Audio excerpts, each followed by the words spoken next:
Merci de cette fidélité à la collection Vue d'Auvergne et à cette émission particulière tournée ici au musée Anne de Beaujeu. Merci aux différentes responsables de nous avoir accueillis, de poursuivre leur accueil d'émission en émission et d'invité en invité.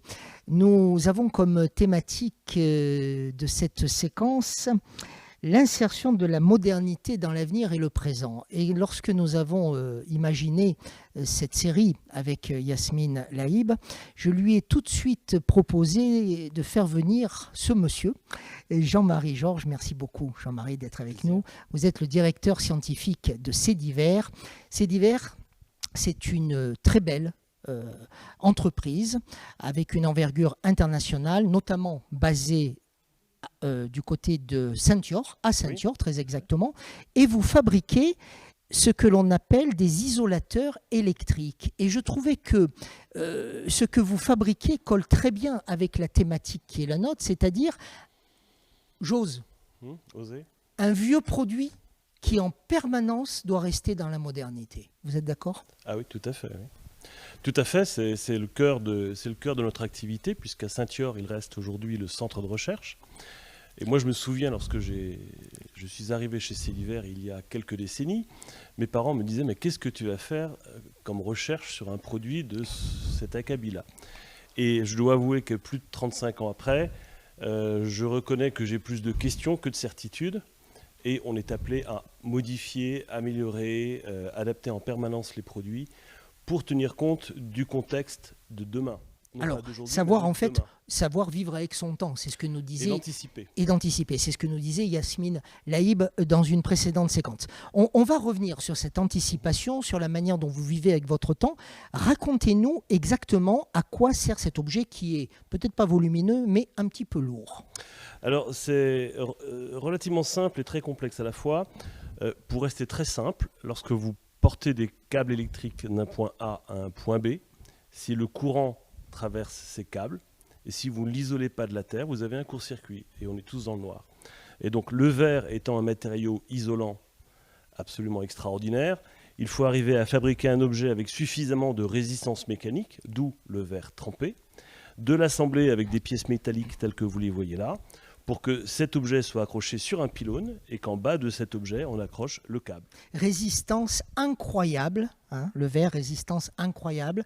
Vous m'avez invité il y a quelques mois à visiter votre usine et vous m'avez mis dans une salle de protection où nous étions d'ailleurs avec un de vos ingénieurs et vous avez envoyé une décharge électrique.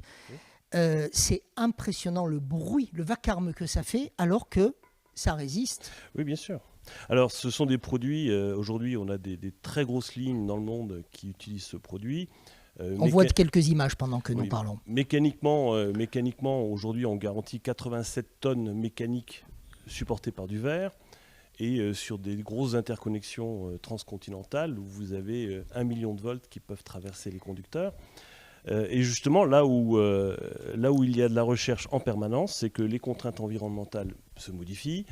Les charges mécaniques augmentent parce que tout le monde veut de l'électricité, donc plus de puissance, donc des plus gros conducteurs. Et donc on est en permanence en train d'ajuster, d'adapter, de faire évoluer parce que le monde moderne a besoin de plus en plus d'électricité. Bah ça, c'est votre bouée de sauvetage vis-à-vis de Pôle emploi. Vous ne serez jamais au chômage, vous. Parce qu'en fait, si vous regardez le monde tel qu'il est, tel qu'il vit au jour le jour, on ne peut pas se passer d'électricité. On peut se passer de certaines choses peut-être, mais pas d'électricité. On ne peut plus s'en passer et on en veut avec une fiabilité accrue. Et donc aujourd'hui, on a des produits tels que celui-ci qui ont de petits équipements supplémentaires et qui en fait sont complètement numérisés. Ça, ce sont des vrais challenges parce qu'on a un produit dont la durée de vie est de 70 ans. Donc on est inscrit dans une démarche... Pourquoi à 70 ans, il casse ? Non, parce qu'en général, vous changez les pylônes qui sont rouillés, vous changez les conducteurs. C'est le pylône en fait qui... Et il n'y a aucun intérêt de garder de vieux isolateurs compte tenu de l'écart de prix entre des conducteurs, des pylônes et ce produit. Mais on est donc sur une trajectoire de très long terme avec de l'électronique embarquée et de l'informatique qui évolue sans cesse. D'où l'effort intellectuel dans les équipes de recherche d'arriver à combiner en même temps une recherche sur du très long terme et de pouvoir suivre une évolution informatique qui est quotidienne. Je ne sais pas si celles et ceux qui nous regardent mesurent qui est avec moi dans cette salle. Mais cet homme passe son temps dans les avions. Nous avons eu beaucoup de chance d'ailleurs. Moins cette année. Moins cette année, oui, c'est vrai. Nous avons eu beaucoup de chance de vous avoir aujourd'hui. Vous parcourez le monde entier pour justement aller, non pas vendre, puisque c'est presque des petits pains que vous vendez, tellement le monde en a besoin, les pays en ont besoin de vos isolateurs. Mais en tout cas, vous passez votre temps à aller comprendre sur le terrain pourquoi ils auront besoin des isolateurs. Oui, tout à fait. On participe très en amont à la définition du besoin en fonction des conditions d'environnement. Et donc, effectivement, tout le monde parle du réchauffement climatique. Alors, on a des climats qui changent, donc des applications qui se modifient. Il faut arriver à les évaluer. En particulier, nous mesurons de manière à peu près permanente l'évolution de la pollution de la planète à travers ces objets. Et alors, ce qui est absolument intéressant, c'est qu'on voit des développements sur certains pays, je prends la Californie par exemple, où l'impact environnemental devient vraiment un souci de choix politique. Ça va peut-être changer avec le nouveau président.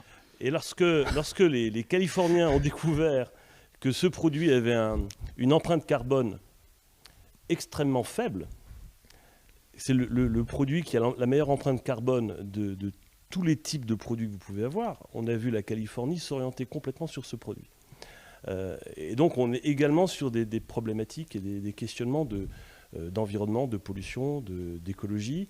D'ailleurs, demain à Paris, nous avons une session en interne au niveau de la direction générale pour réfléchir à l'évolution environnementale de ce produit et de la société.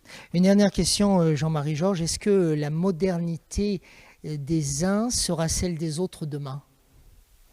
C'est intéressant. On a vu se développer des technologies différentes au fil des décennies. Nous-mêmes, nous avons été sur d'autres technologies à certains moments. Nous les avons abandonnées il y a à peu près 10 ans pour revenir à ce produit phare plutôt traditionnel pour des questions de durabilité, de longévité, de fiabilité. Donc on voit des allers-retours parfois dans la technologie. On s'enrichit au passage de ce qu'on apprend, même sur des solutions qui finalement s'avèrent ne pas être les plus durables, et ça nous permet d'avancer sur un produit et de l'emmener un peu plus loin. Et moi, mon plus gros souci aujourd'hui, c'est d'arriver à transporter la technologie de Celiver sur les prochaines générations d'ingénieurs qui vont y travailler, avec ce souci de regarder en avant et de se dire demain, on fait quoi et comment et pourquoi. Merci d'avoir répondu à notre invitation. Mon plaisir.